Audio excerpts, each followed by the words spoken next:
Good evening and welcome, everyone. Jeff Jensen here, Secretary of the Northern Nut Growers Association. We're a little bit early, a couple of minutes to go here before we get started. Quick reminder, please mute your mics. We have over 100 people registered, and if everybody comes in and joins us and they have their mic on between the pets and the kids and the spouses, it could get a little hairy. So please be sure to mute your mic. I'll try to do that if we get some interruptions, but sometimes it's like playing whack-a-mole. That is 6 o'clock, so I think we'll go ahead and get started. Welcome, everyone, to this first Nuts and More webinar for 2025. We'd like to have quite a few more of these throughout the year, but I need your help. Please contact me with any speakers or topics that are of interest to you all. We do have our next one set up, but after that, we have nothing. So please get a hold of me, Jeff Jensen. My contact information is at the end. A little bit of housekeeping here, a little bit about the Northern Nut Growers Association, and then our featured presentation. This will be recorded and we'll have it up on the Iowa Nut Growers Association YouTube channel. It may be posted other places as well, but certainly we'll have it up here. And this is also where we've posted a lot of the presentations, recorded presentations from the Northern Nut Growers Association Chestnut Growers of America annual conference that was held last year in Syracuse, New York. That was a rockin' good time. A lot of really interesting topics. Presentations. So be sure to check that out. And again, this oak, wilt, and chestnuts webinar will be up there as well.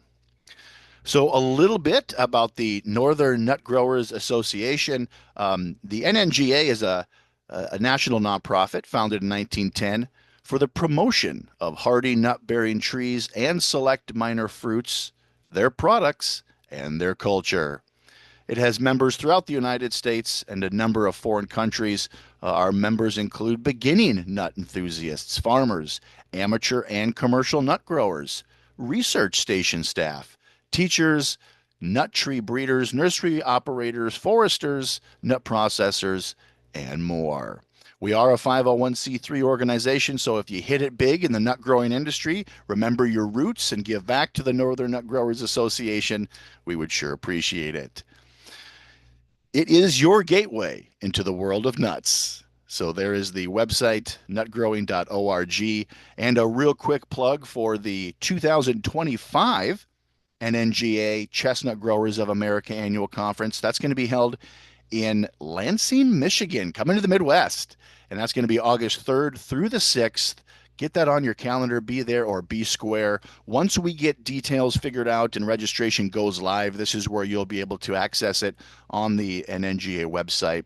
Again, that's going to be another rocking good time. All sorts of great presentations. A chance to see some folks that I met out in Syracuse. Looking forward to it for sure. A couple of upcoming events. As I mentioned, we do have our next Nuts and More webinar scheduled. That's going to be for Thursday, March 6th. And that's going to be a little bit earlier than tonight. It's going to be at 5:30 Central Time. This is going to feature Dr. Sean Mellenbacher with Oregon State University, and he'll be talking about hazelnuts as a model for tree nut breeding. This is a redo of his keynote speech that was at the 2023 Northern Nut Growers Association Chestnut Growers of America Annual Conference in Columbia, Missouri. Another rockin' good time. And so we've recorded it. Sean's going to join us for Q&A, so be sure to get that on your calendar. We do have registration up for that, so look for getting registered so that we can send you the Zoom link and you can participate. And then again, get that on your calendars for the Northern Nut Growers Association Chestnut Growers of America Annual Conference this year in Lansing. Without further ado, let's get to the reason we're all here. Oak, Wilt, and Chestnuts with Dr. Amy Miller. Amy, take it away. All right. Well, thanks so much, Jeff, and welcome everyone. Um, this will be a recap of some of what I talked about at the Northern Nut Growers annual meeting in 2023. I will provide some updates. We've learned a few things since then, done a few things since then. So, yeah, I'll give a brief overview of sort of our history with Oak Wilt and then some of the things that we've been working on in the last year or so. All right. Yeah, so first some acknowledgments. We first started seeing chestnut trees die. It was 2016, 2017, certainly by 2018, and we weren't really sure what was going on. Dwayne Kinsel, who's one of our grower members of the co-op, he was in close contact with Ryan Cluster, who was our service forester at the time. And Ryan visited Dwayne to talk about other forestry related things. And Ryan was the first one that said, "Hey, it looks like those chestnuts have oak wilt," which really wasn't on our radar and, wasn't something that we were expecting to see. And so, really, it was because of Dwayne and Ryan and their diligence that we first identified the problem. Ryan was in close contact with Dr. Jennifer Jeswick, who's here with us tonight, who's the expert on oak wilt in oak trees and has, had a career studying oak wilt in oak trees throughout Eastern North America. So we were able to connect with Dr. Jeswick, and it's because of these people that we were able to identify our problem and have access to some really good resources to try some management techniques. And also, we found a lot of really good literature. Ryan helped us find good literature from the Menominee Tribe Sustainable Forestry Program in Wisconsin. They've been working on ways to mitigate oak wilt in their forest plantings for quite some time. And so it's really thanks to these people and these resources that we were able to identify our problem and then start to try to do something about it. I put these two pieces of literature on the screen here. This how-to pamphlet. This is just a quick little brochure that has some basic information about oak wilt and some really useful information to identify symptoms. I really recommend this as like your little kind of pocket field guide go-to thing for identifying oak wilt and knowing what to do about it. This publication from West Virginia from 1960 is a very thorough document that talks about kind of the oak wilt story in Eastern North America in the 1940s and 50s and has a lot of really good information. This actually was very useful when I was first learning about oak wilt. This provided a very useful background and history and context for the disease. So if you really want to dig deep and learn a lot more about the disease, I recommend this publication from West Virginia in 1960. So what I want to do, I want to go through some quick FAQs and give you a brief background of the biology of the disease and how this works in trees. A lot of this stuff is available in the literature, some of those publications that I mentioned and other online searches. So I don't want to spend a lot of time on things that you can sort of go and learn more for yourself. I do want to make sure we have time for some of the more interesting things, the experiences and observations that we've had that you might not be able to read about anywhere else.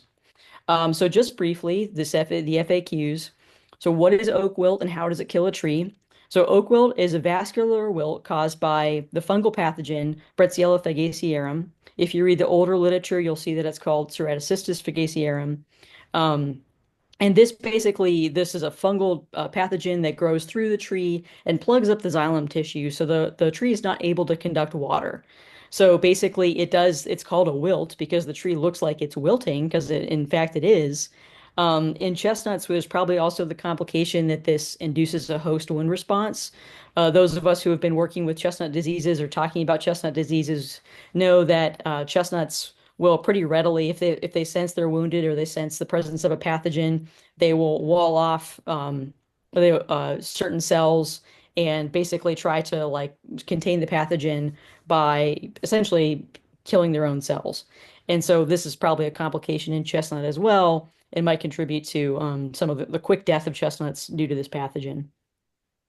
Is oak wilt a new disease, or is it exotic invasive pathogen?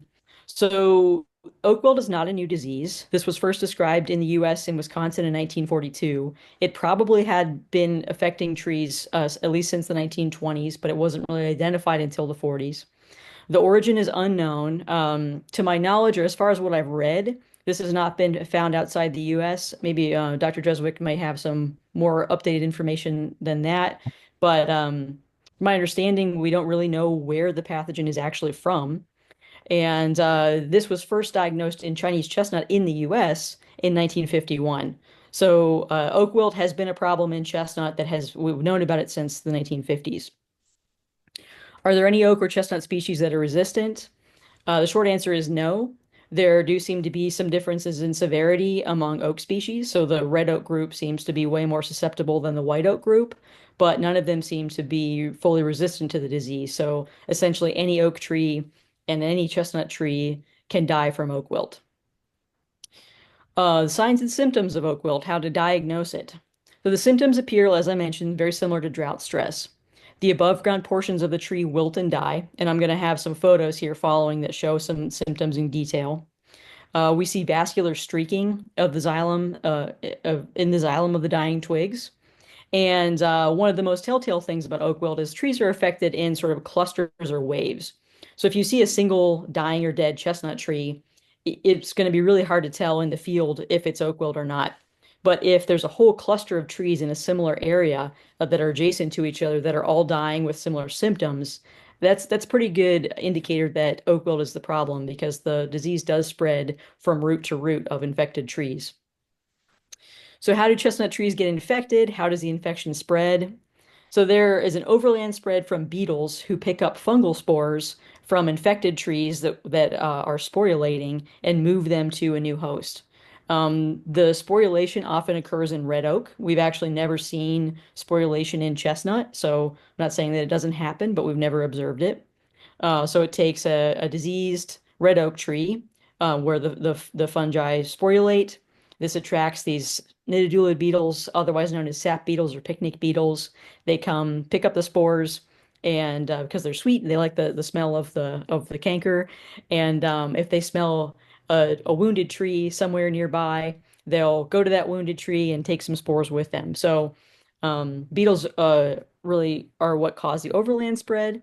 But then once a tree is infected, if that tree is root grafted to another tree of the same species, it can pass the disease through the roots from one tree to the next. And then how does the soil type or root architecture affect susceptibility? As far as anyone can see what I've read in the literature and as I've talked to people, it seems that trees in any soil type are susceptible. And of course, as with many diseases, stress probably enhances susceptibility. And because this is transmitted or can be transmitted root to root, in sandier, looser soils, roots can extend further, and so you might have potential for further spread or further, trees that are more distant from each other to be connected in these sandier soils. So now that I kind of gave the overview, I'll give some photos to show you what I'm talking about. So this tree right here, this is a symptomatic chestnut tree that's starting to show the classic wilt symptoms. The leaves are kind of shriveling and wilting, and basically this tree looks like it's drought stressed, even though in this case it's not. This is an aerial view of the chestnut orchard, and you can see this patch of dead and dying trees here. And this is, as I was mentioned, is that indicator when you see a whole patch of trees and they're dying with this kind of wilt-like pattern, that's a very good indicator that oak wilt is the problem. This started out as maybe one or two trees, and as I mentioned at the time, when you see one or two trees, you don't really, maybe you don't think much of it, or there are lots of different possibilities for what can be wrong. But then as the years passed and we saw more and more trees dying, kind of in almost a concentric circle from the original tree that was infected, we were more certain that it was oak wilt. Here are some other signs and symptoms. This is a young twig that or a sprout that has become infected, and you can see these leaves they look kind of crispy and dry. They have kind of looks, almost looks like water streaking. And this is the middle of the summer. These leaves should be green, healthy, fully turgid. Instead, they're kind of brown and they're wilting. So this is an early symptom in the leaves. This twig right here, you see this is a chestnut twig that we've scraped back the bark and the cambium, and you can see this vascular streaking, these brown streaks here. That's another good indicator that oak wilt is the issue. And then here we are standing in the orchard looking up at some diseased trees. This tree has died of oak wilt. Here's an adjacent tree that is starting to show symptoms. It's starting to show wilt in the crown.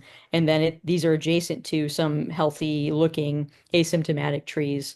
And so if we see this in our orchard and we don't do anything about it, year after year, more trees will become infected. We really have not seen any trees that are in the path of the disease that haven't become infected. As I mentioned, that the disease spread that happens in two ways, above ground and below ground. So here's the disease cycle with the overland spread with the nididulid beetles. So a beetle carrying fungal spores is attracted to a tree that maybe has a wound. And then once the beetle attaches to the tree, the fungal spore is introduced to the vascular tissue. The disease begins, and the tree start showing wilt symptoms. Once the tree, progresses to the point where the fungus is ready to sporulate, and again, this is in red oak that we've seen this sporulation. This tree will produce these kind of like fungal mats. Here's a fungal a spore mat with pressure pads. So these kind of fruiting bodies erupt from underneath the bark of the tree, and beetles are attracted to those spore mats, and so the beetle can pick up a spore and carry it to another tree, and so the cycle goes. And then, like as I mentioned, a tree that's infected, when these roots are grafted together underground, if you have adjacent trees of the same species, they can be grafted together, and so the pathogen can spread through the roots from one tree to the next. So, how can existing infections be treated, or how do we handle the dead trees? The recommendations involve trenching around symptomatic trees and adjacent asymptomatic trees because we can't always see, trees can be infected and asymptomatic for some time before they start to show symptoms, and we don't actually know what that time period is. So it's important if you're trying to contain the disease by severing root connections between adjacent trees that you go beyond the symptomatic trees that you see and actually, make sure you trench around asymptomatic ones as well. The what I call the nuclear option is to trench, you basically cut off the connections between your symptomatic trees and any asymptomatic trees that are adjacent that you think could possibly be infected. You trench around the ground around them to cut off the connection between them and your healthy trees, and then girdle and herbicide the live trees inside that trenched area and just remove all the trees in the trenched area. So basically, you're just creating this, you're severing the connection between your healthy trees and infected trees and getting rid of everything in that infected area. And that's really the only way we've effectively seen the spread, been able to stop the spread. Um, and I'll have some pictures that show our process to do that as well. So yeah, it's quite a process, but anyway, it does seem to work. How can we prevent new infections? So one of the important things to remember if you're out doing orchard work, pruning your trees in the warm season when sap beetles are active, that would be April through September in most of the eastern US, but adapt that to your location. Um, you don't want to wound trees when the sap beetles are active because they are attracted to the scent of the wounds, and so that they can bring in a fungal spore and introduce disease into your trees. The recommendation is to coat tree wounds. I know that, myself and many others, we often are guarding against, we tell people not to coat tree wounds. So I think probably the best thing you can do is just try not to wound your trees in the warm season when the beetles are active. If you do have to wound your trees for whatever reason, and you're concerned about oak wilt, coating those tree wounds is a good preventative measure. There are other downsides to coating tree wounds, but if oak wilt is a big concern, it is important to actually coat wounds that are made in the warm season. Another question is, can we replant chestnut trees in oak wilt dead zones? So our observations suggest that cleared and treated areas can be replanted immediately with little risk to young trees. And I'm going to show you some photos and go through some details of why we think that. Based on the biology of the pathogen needs a living host. And so once the infected trees are killed, that pathogen no longer has a living host in that area, and so shouldn't be able to survive. And then also isolated root systems don't become infected. So if there is no overland spread and a tree is isolated and not connected to infected roots, shouldn't it shouldn't get the disease, even if the disease had previously been present in that area. Now, this might be different for oak, so I guess what I do need to clarify that what I'm saying is specific to chestnut and specific to what we've been observing as we've dealt with this in the orchard. Okay, so getting into the details of our story. So here are these are our Route 9 cooperative orchards. This is in Carroll County, Ohio, in the Appalachian part of Eastern Ohio. Right here is our main warehouse and packing house, and we have four orchards that are kind of just nearby our packing house. So orchard 1, 2, 3, and 4. And interestingly, we've had oak wilt strikes in all four of these orchards, Actually, we have 5 orchards in Carroll County. One is about 9 miles away from this location. All 5 orchards have had oak wilt in the chestnut trees. And so we've been dealing with this for quite some time.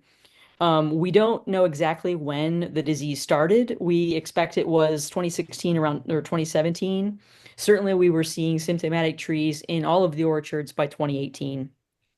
We confirmed the identity of the disease in the fall of 2019, and then we tried our first trenching treatments in the winter of 2020. Like I said, we were new to this concept of this disease. We weren't really sure what to do. We'd read some things. We tried managing to the best of our knowledge at the time. We've learned a lot of things since 2019 and 2020, and I'll walk through that. We noticed breakthrough infections in 2020 and 2021, so our original trenching was not sufficient.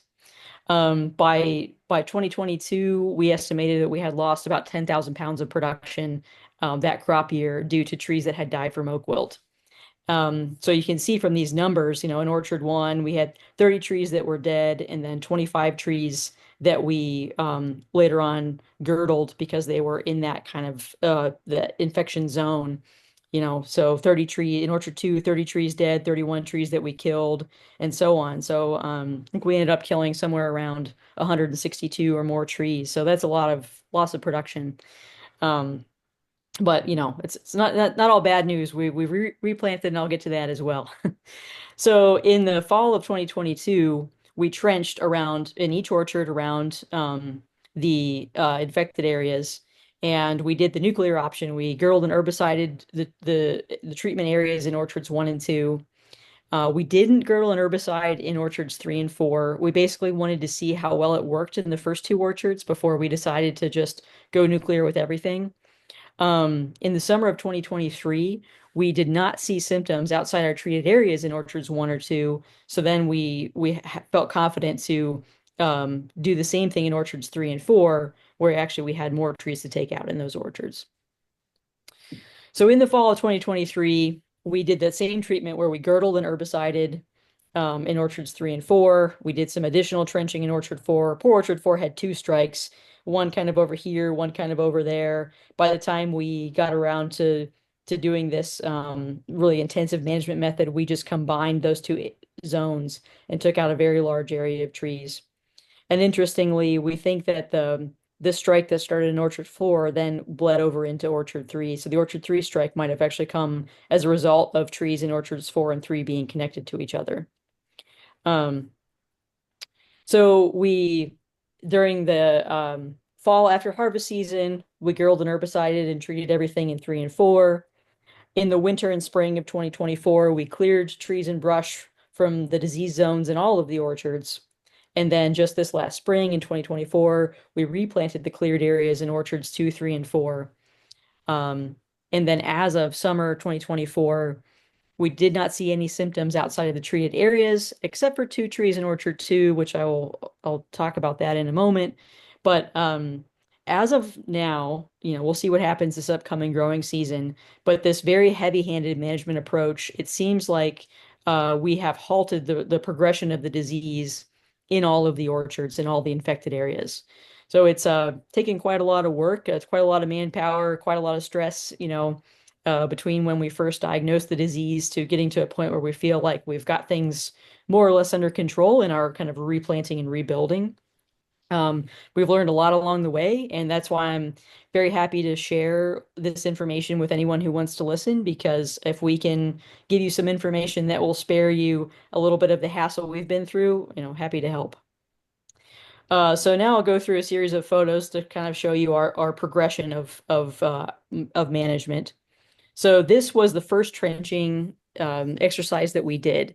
So you can see there's 2 trench lines, one here, one there. Oh, and we use this little trenching device. So this trencher I think, is able to go 3 feet, 3 to 5 feet down into the ground. We are in Appalachian, Ohio. We have pretty shallow topsoil. So, it's rare that we can actually go down 3 feet. In some places it's only a foot or a few inches. So, we tried to go at least 3 feet deep wherever we could. So we either went, 3 feet deep or to bedrock, whichever we encountered first. We first trenched right, this area over here are the symptomatic trees. So we trenched around every tree that was showing symptoms. We went out one row into healthy looking asymptomatic trees, and we trenched around those. And that was our first attempt. But then come springtime, we saw some breakthrough infections. So basically, trees that hadn't shown symptoms the year before that were, in our outer trench that started showing symptoms the next year. So we did not trench out far enough to really halt the progression of the disease. So that's when we decided we had to get a little more serious about it. This photo is showing, so this is after we had trenched, girdled, and herbicided. Here you can see this is the outer trench. Everything that's on this side of the trench, we had, whether the trees were symptomatic or not, we killed them. You can see in this photo, here's our double girdle lines. So we girdled each tree twice with a chainsaw, and we applied a brush herbicide into the chainsaw cuts. And so everything within that area was killed. And here you can very clearly see the trees on the outside that are still very healthy the summer after we had done those treatments. So then we cleared and got rid of all the brush and everything within the trenched areas. We did a combination, we cut some firewood, saved a couple saw logs. We just got this wood chipper and mulched a bunch of the branches. We kept everything in place. We often get questions of whether or not it's okay to move wood that's been infected outside of the infected area. Um, the answer to that is, in theory, if the wood is dead and dry, especially if the bark has fallen off, there should be little to no chance of fungi sporulating from those logs. So there are circumstances by which, in theory, you should be able to safely move wood from an infected area to a not infected area. But we're not brave enough to do that. So we either chipped and left all the all the wood in place, or if we did haul firewood away, it was kind of just down the road to our houses where we burned it, in our wood stoves in the winter. So we have not transported any wood, infected wood, very far from the infected area, and most of it just remained either chipped up or burned in the infected zone. Here's the continuing to clean up. So, we kind of got rid of the big trees. We're left with some brush piles, burned the brush piles. So this is one of the orchards where we're kind of trying to clean everything up and prep for replanting. And this photo is from last spring, 2024, when we were getting ready. We sort of flagged out the orchard, and we have now replanted this area.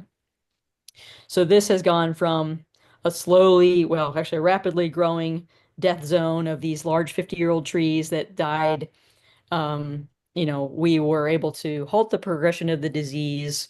We were able to basically remove and destroy all of the trees that were in that area.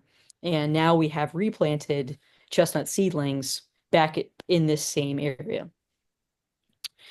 Here's something, kind of an interesting observation, an unusual observation that I wanted to point out, because this is something we've been seeing in chestnut that has not been reported in oak, and we don't really know what's going on exactly, but want to talk about it, and hopefully, if others have observations about this disease and the way the trees respond, we can have a conversation about it.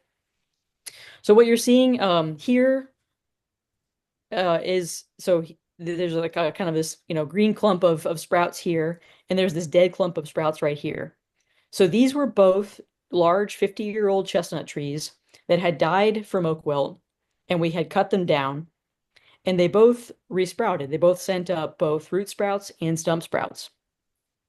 The sprouts from this particular tree died back. So the sprouts also experienced oak wilt symptoms, and they pretty much, wilted and died like we might expect, or like has been observed in oak. This cluster of sprouts here, they resprouted, and the sprouts have not been showing any disease symptoms. And in fact, the trees have been growing very well. And what's interesting is we have a combination of stump sprouts and root sprouts. So there are sprouts in this cluster that are growing directly from the trunk of the tree that died of oak wilt disease.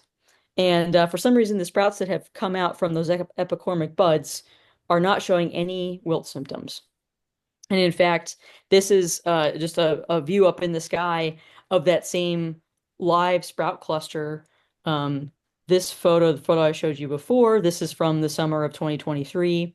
This is from late summer, early fall of 2024. You can see that these sprouts have regrown. They have burrs on them, and they've grown this much beyond the burrs in that growing season. So not only is this sprout not die of oak wilt, but it's growing very vigorously and it's producing chestnuts again. So we've had a tree basically die from oak wilt and come back from the dead, and now it's in production again. So it's really fascinating. We don't know why. We're happy to see it, but it would be even better if we had an explanation for how these sprouts are possibly surviving after the original trees died from oak wilt. And this is just a little note for those of you who are aware of the different chestnut cultivars. So the cultivar peach was originally the Ortet. The original tree is from our orchard here at Route 9. And unfortunately, the original peach tree died from oak wilt, but this is actually a sprout from the peach Ortet. And so this sprout has come up and it looks really healthy. So we're trying to protect it and keep it growing. And we'll see that, maybe the original peach tree is not all the way dead like we thought it was. This is also an interesting photo, something that gives us confidence about replanting into these oak wilt death zones. I know this is kind of a big grassy mess and there's a lot of green going on, but you can see the little chestnut seedlings sprouting up throughout this area. These little chestnut trees that are sticking up above the grass in different places. So this was an area, this is where the trees died from oak wilt. We removed them, but we didn't really mow or tend this part of the orchard for about a year, well, 2 years actually. And so a lot of volunteer chestnut seedlings started growing up within the oak wilt death zone. And these seedlings look perfectly healthy. They seem perfectly fine. We ended up mowing them off and getting rid of them when we replanted with the stuff we really wanted to plant. But I guess the point being, we see a lot of healthy chestnut seedlings and chestnut sprouts in areas where oak wilt has been prevalent and has killed big mature trees. That's another bit of a puzzle. I want to show you some additional photos. This is a different orchard. This would be orchard 4. This orchard was hit the hardest. You can see the trees are spaced pretty close together. So that really led to rapid spread of the disease and just quite a lot of devastation in this orchard. Um, in this photo, you can see trees that have died from oak wilt on either side of the photo, and in the middle of the photo are these trees that have dead trees all around them, but they appear to be asymptomatic. We got kind of excited. Orchard 4 is the one we've been observing the longest and kind of just stepping back and seeing what happens to try to, see if we can discover anything like, resistant trees or anything useful. And we got excited when we saw these trees that were not dying when everything else around them was dying.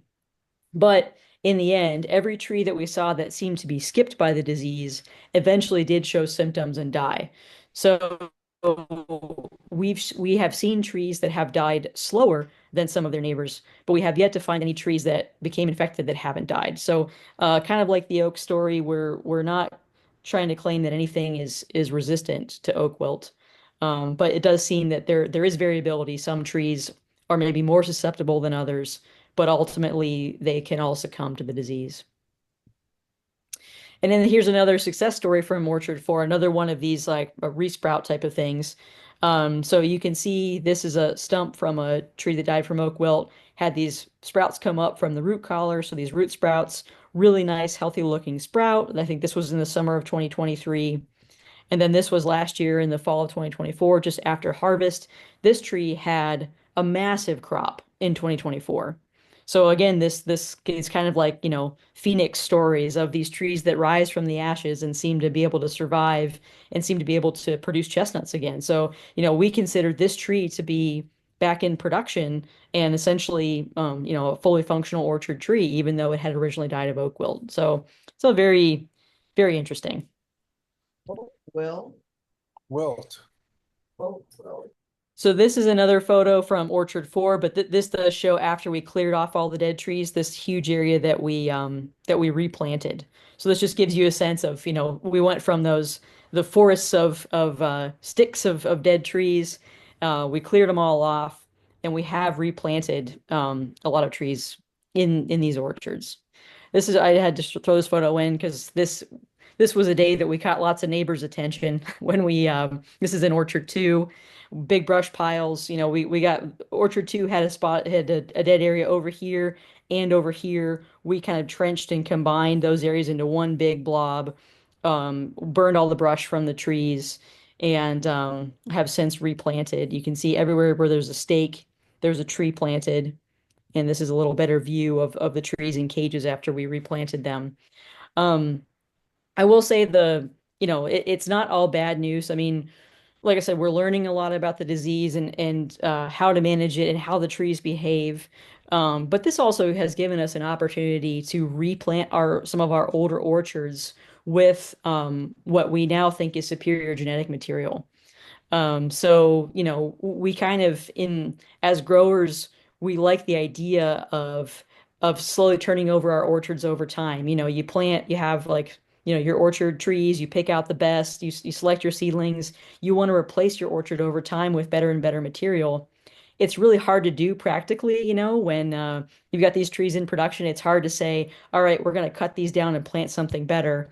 But a devastation like this really gives us the kind of the kick in the pants to say like, oh yeah, we can replant with something better. So that's the silver lining of this whole story, is that we have now replanted these areas with seedling trees that we think are even better than the trees that used to be there.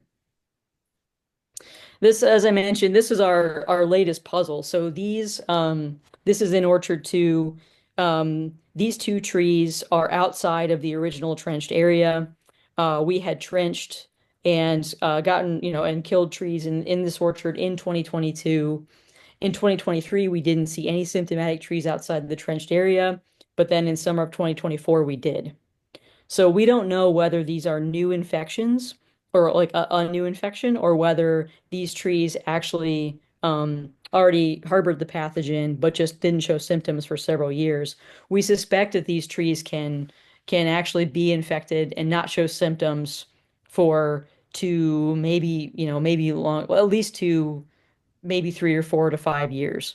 And so it makes the management even trickier because we don't really know where the pathogen is. We trench and we, kind of make our quarantine zone based on our best guess. But I think in this case, we might have missed these trees. They might have already been infected. I guess the good news here is that this is a relatively isolated area. There aren't that many trees in this corner, kind of between this house and then there's a road over here. So if we have to use the nuclear option again in this orchard, and we are just taking out this amount of trees, it's not going to be quite as devastating as the, hundreds we've already taken out. But yeah, this is just a cautionary tale of just because you think you got everything doesn't mean you did. And we're going to keep an eye. We did trench around these again. We trenched around the symptomatic trees and several of the other asymptomatic trees this past summer. So we'll see what happens in this upcoming growing season if we see any further spread or not.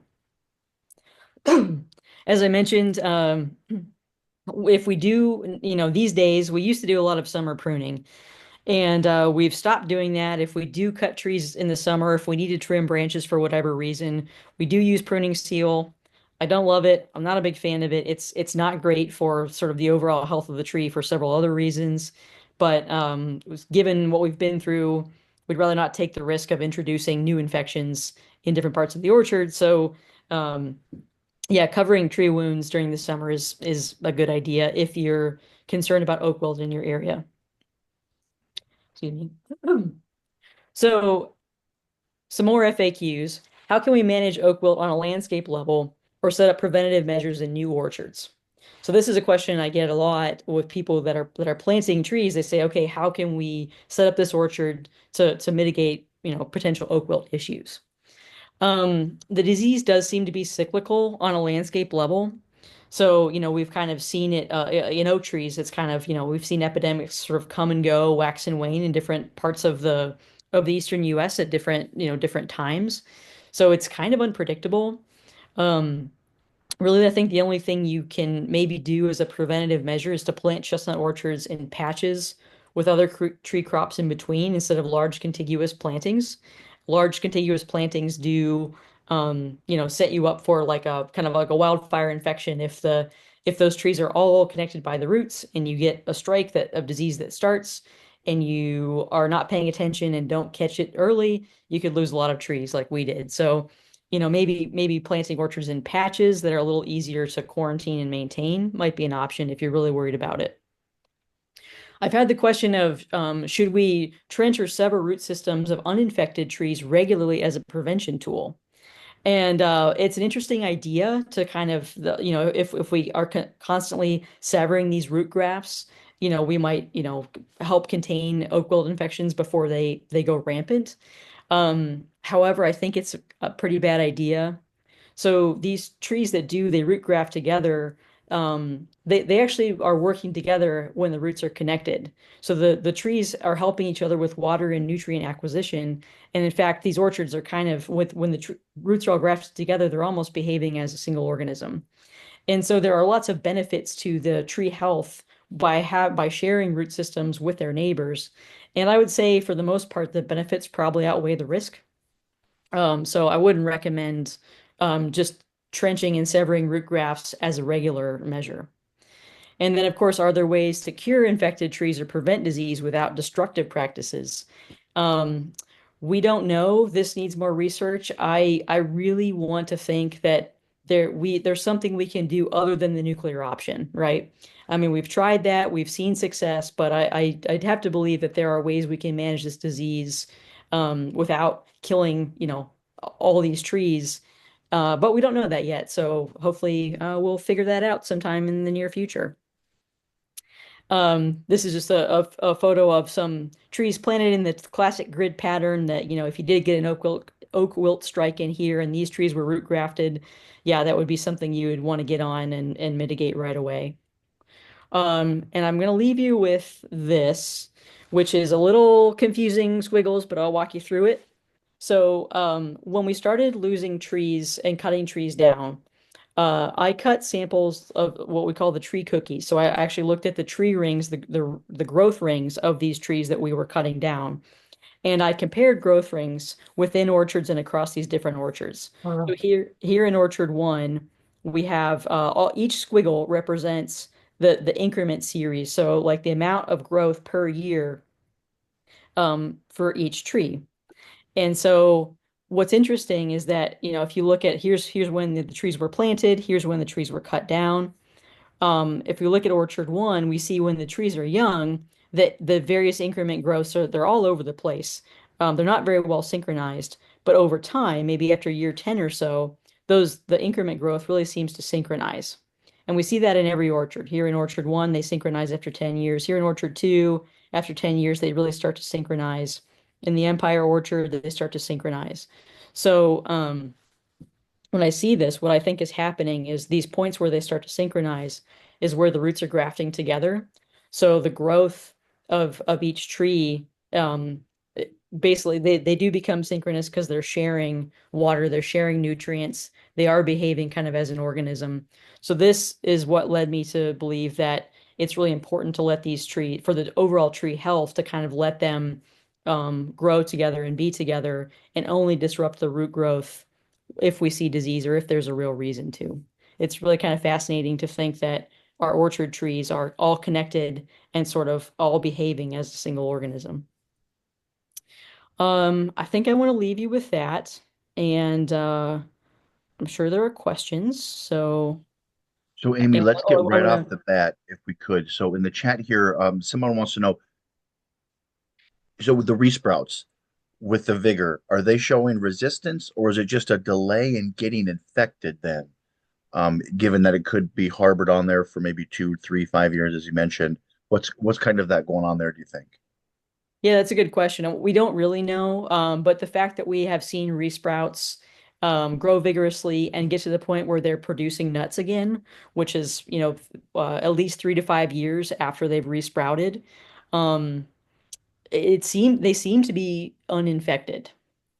I don't know how, but given the growth, the vigorous growth and the productivity of the trees and the fact that we see no wilting symptoms, it looks to me like they are no longer infected. Okay. Next one, I think that might be a segue. Is there any correlation between infection and orchard density? So could timely thinning that reduces interspecific competition possibly prevent infection? That's a good question. It's certainly a consideration. I think it's going to depend a lot on your soil type. For us, we have very sandy soils, and these tree roots are able to extend very long distances. So, if we planted at like, you know, 40-foot spacing versus 20-foot spacing, that's not really going to make a lot of difference in our orchards as the trees age. We have seen oak wilt move from tree to tree in our orchards of at least 100 feet. So you would have to have pretty wide spacing in sandy soils to have the trees far enough away where you could mitigate the root grafting. So I don't think it's a practical solution to plant your trees really far apart. Remind me just real quick again, how far you trench from an infected tree? You mean, yeah, so we basically, our trees, the trees that mostly what I showed in the photos, let me go back to this one of the trench. Yeah. Okay, so these trees are at 40-foot spacing. It's 40 by 40. So we basically went more or less halfway between the rows and just trenched kind of at that halfway point. Okay, then a couple more trenching questions. Do you think that the girdling and the herbicide is vital in addition to the trenching? At the moment, yes. I'm going to say that just because I think it's important. If you really want to stop the disease, it's important to kill all of the hosts kind of within range of the infected trees. So yeah, we used the girdling and herbiciding just to make sure that every tree in that zone was dead, so that we didn't have the fungus moving from live tree to live tree.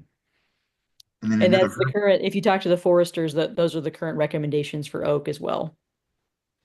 And then a follow-up question on the herbicides.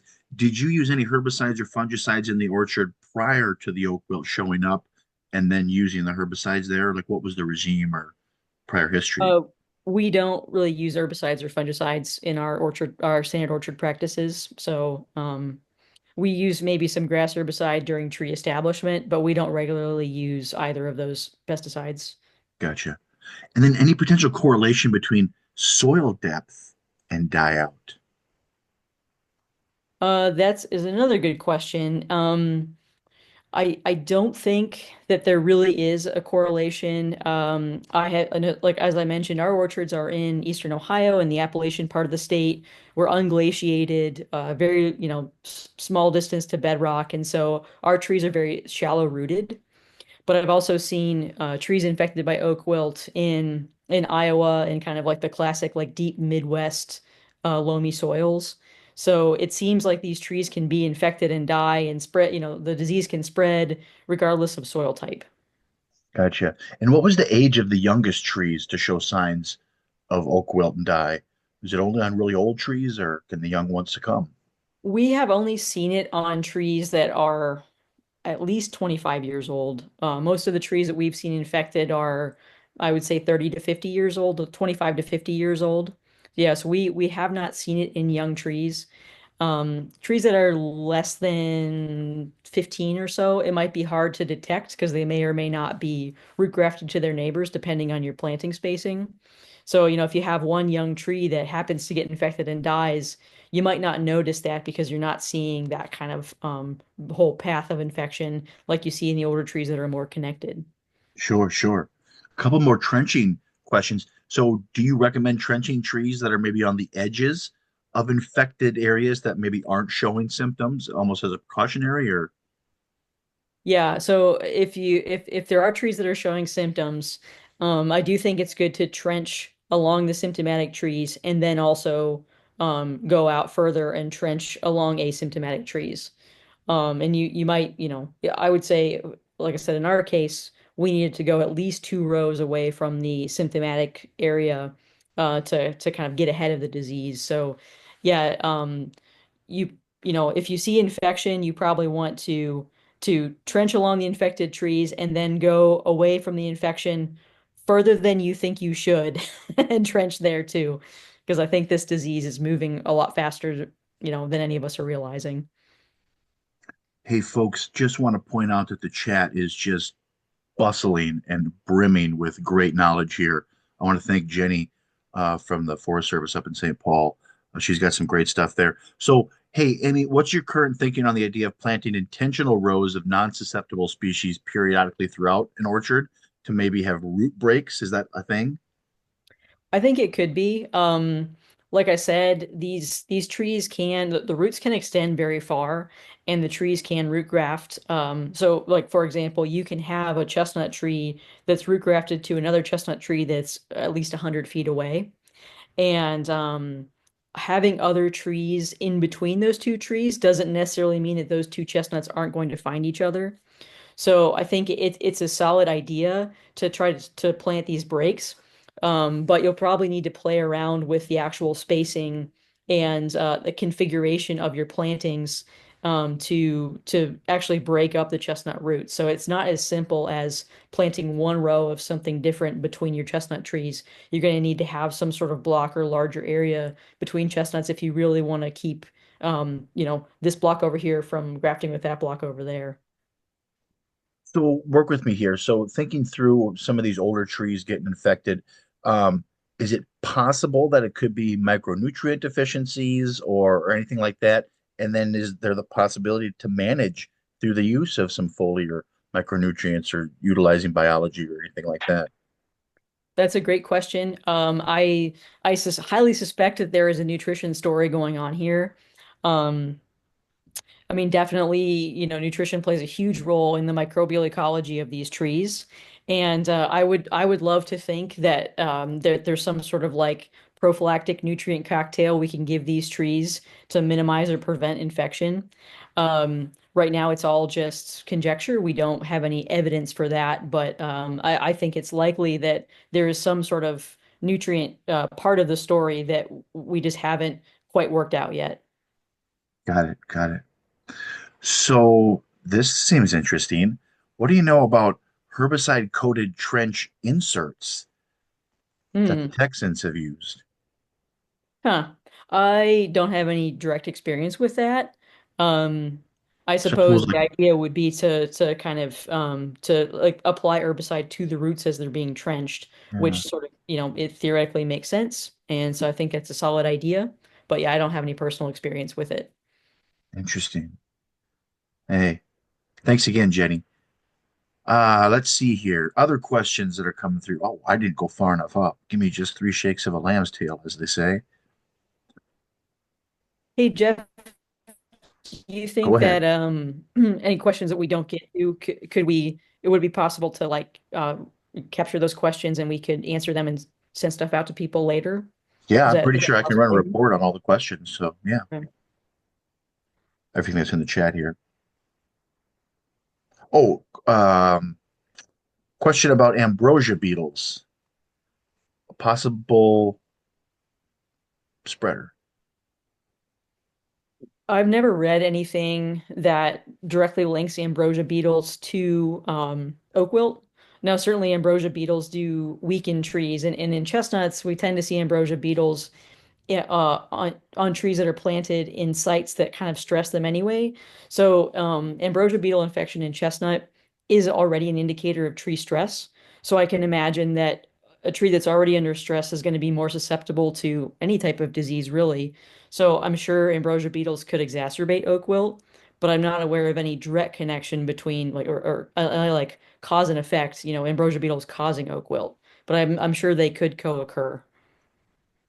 A question here on the roots grafting.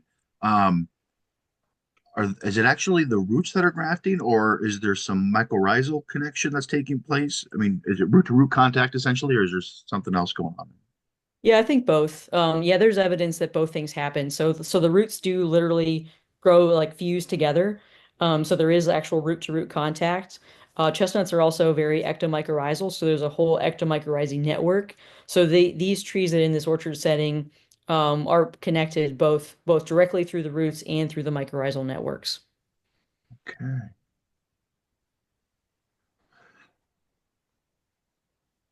Boy, this has been gold. Thank you, Amy. Okay, what else do we have here, folks? We've got her for a little bit. Let's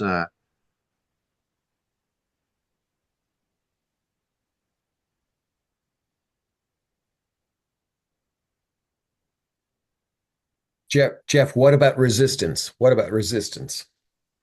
talk a little bit about resistance. Well, we've never seen any genetic resistance, and to my knowledge, when Bretson Long and the various pathologists who were researching this in the 1950s, they were observing different species of oaks and different species of chestnut, and they never observed any resistance. So I don't know that we have any evidence that there is genetic resistance. Um, so I think we're kind of looking for more environmental and ecological solutions rather than genetic. Well, good. That's important, as you know, right? So we Yeah, don't sure. go breeding up a brick wall. Right. Yeah. Plus, it would be a really hard breeding program to carry out. Talk about a multi-generational thing, maybe more so than usual. Yeah. Well, it could be done if it was heritable, right? That's the Hmm. thing too, the origins. We still need to know the origins. Yeah, and Dr. Jeswick, do you know any more about the origins of the pathogen?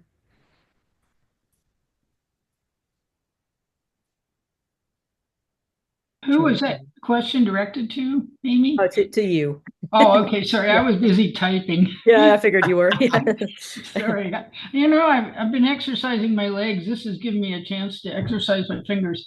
Um, as far as the origin of the pathogen, until just several years ago, we only knew of oak wilt occurring in the United States. Now we know it's in Ontario, Canada, southern Ontario. But that probably has been a recent spread. Um, I worked with several colleagues, Tom Harrington, Bill McDonald, and Dave Apple, and we wrote a chapter on what's the origin of the oak wilt fungus. And I can tell you, within the four of us, we disagreed. What we thought on that, was the origin. Where did it come from? Um, so the bottom line really is we don't have definitive evidence to say where it's from. Um, two of us at least thought it maybe came from Mexico, Central America. Um, we had some reasons for that. And Bill McDonald thought it was native to the United States, and it just became a problem when management practices changed and, going from savannas into, more closely spaced oak stands in the Midwest, for example. Um, and there was thought to be Tom Harrington thought there was a genetic bottleneck that the fungus, the oak wilt fungus, was very uniform genetically, but Karan at Michigan State University has just completed a beautiful study that's showing there's much more diversity in the fungus. So that's really changing the way I think about the origin. Um, so we in the chapter that the four of us wrote on the origin of the oak wilt fungus, we did stick our necks out and say the majority of us believed it was introduced from Mexico or Central America, and we gave our reasons. But I think that needs to be reconsidered now, especially with the genetic evidence we have. The work that Karan has done at Michigan State University. So really, bottom line right now, we don't know of it coming from any other country. It may be native to the United States in the end, but we don't know. Amy, real quick, could you remind us what the name of that beetle is? That's the main vector. Yeah, so they're beetles in the family Nitidulidae, so they're also known as sap beetles. Let me go back to that photo. Yeah. Do I have it written here? I don't have it written here. Sorry about that. It's in the chat. Um, It's in the chat. okay. Jenny did a Yep. great job. And then could We're you asking give about a the little bit? spelling, Amy, too. How do you spell that thing? Starts with an N. Yeah, there's more though to it, right? Yeah, I Amy, think check the chat. Amy, talk a little bit more about the details on the girdle herbicide treatment. So how does that work? What sort of herbicide do you use? what time of the year, for example? Hmm. So we have done all of our girdle herbicide work after the harvest season. So we finish harvesting here by the end of October. And so by early to mid-November is when we have done these treatments, when we've done the trenching and the girdle herbicide. And so, like as I mentioned, we'll go out with the chainsaw, double girdle. We'll apply herbicide, kind of squirt it directly into the girdle cuts. We've been using triclopyr, so that's a pretty common brush herbicide. I know there are lots of different formulations of triclopyr. I don't remember off the top of my head which one exactly we used, but that's something that is information is available online. Jenny might be putting it in the chat right now. Um, but yeah, we do it in the late fall, kind of just before the trees are dormant. And that seems to be an acceptable time of year to do it. And it also works with our harvest calendar. I don't know that you couldn't do it another time of year, but we've found that that has worked for us. Okay, two things. This one's interesting. So, can the pathogen be used for inoculations? And if so, would inoculations on small trees tell us anything about resistance, or are symptoms unique to those older trees? That's a good question. I have not done any inoculation work personally. It's something I've been curious about, and just really haven't had an opportunity to do a lot of work on young trees. I don't know, Jenny, can you speak to that at all? Have you done inoculations on like seedlings, young trees? Um, I haven't, but I know, it was done in the past. In the Mhm. 70s, Pat Finn did it with red oak seedlings at University of Wisconsin for his PhD, and they did thousands of seedlings, and they found really no variability in the red oak, but there could be in chestnut. And then in Texas with live oak, I think it was in the early 90s, Dave Apple was working with, I think, a grad student, and they found intermediate, a little range of susceptibility tolerance with live oak. So it would be worth doing in chestnut with seedlings, screening seedlings.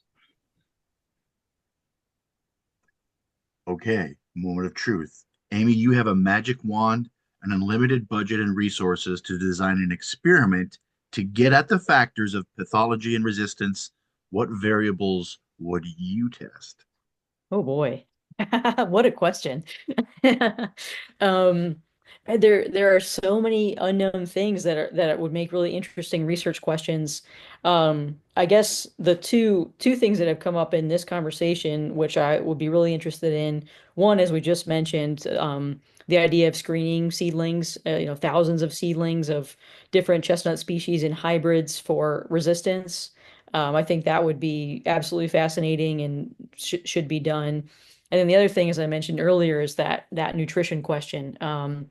Designing experiments to try to figure out the how the tree's nutritional status affects disease susceptibility. I mean, that's kind of a holy grail to pathology in general. I think there are a lot of diseases that could be managed with nutrition if we understood sort of the nuance of how to do that. So that's something that's not just applies to oak wilt, but also would apply to lots of diseases, but I think would be particularly interesting to know if we could possibly design a nutrition program to make these trees much less susceptible to oak wilt. Fascinating. It's maybe okay. So, could trees be treated to repel the beetles that transfer the pathogen? Like, I mean, a bug be gone or something that you could beetle be? I mean, Yeah, I mean, those kinds of questions are always tricky because I think in the case of these sap beetles and the chestnut trees or oak trees, these sap beetles they're generalists. I mean, they are attracted to all kinds of sticky sweet things all over the woods, like regardless of what it is.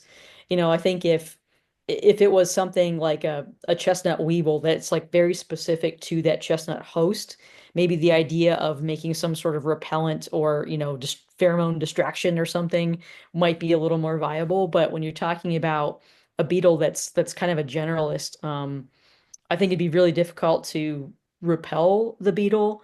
And it'd be difficult to repel this particular beetle without also repelling other insects that might actually be very beneficial to the tree. So yeah, once we start kind of tinkering around with ecology, it's hard to attract fungi and insects that the tree likes and repel fungi and insects that are damaging to the tree. So I think it'd be difficult to sort all that out. Let's just do two more here. And so, real quick, maybe this isn't real quick, but it was mentioned that this is a newer pathogen, maybe documented after management changes. So, could fire effects in oak forests maybe, I mean, the fact that we used to have more fires and things like that could have kept it at bay potentially, or any thoughts there? Yeah, that's a possibility. As Jenny mentioned, as we understand the historic kind of the pre-European North American landscape, when there were larger Native American populations, and as we understand that the forests were managed a lot more by fire, and the forests were more savanna-like.